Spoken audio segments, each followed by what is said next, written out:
Sony has already shown off the impressive loading times of the PlayStation 5, made possible by a solid-state drive, and said that loading times will be upwards of 19 times faster than loading times on PS4.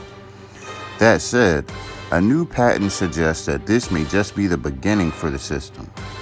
Recently, Sony filed a continuation patent with the United States Patent and Trademark Office that suggests that Sony is aiming to eliminate loading screens altogether.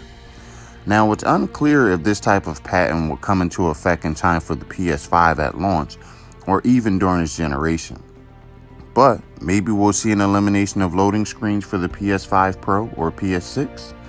Now, the technology works by splitting environments into different segments that load independently, and thus they load a lot smoother.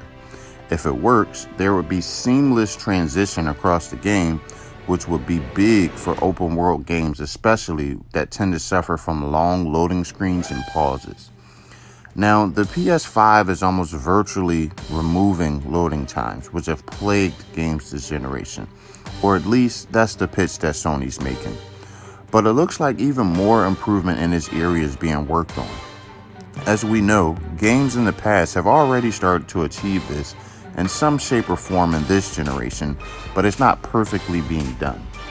Further, a lot of loading times have been offset to initial boot up, which isn't really ideal either.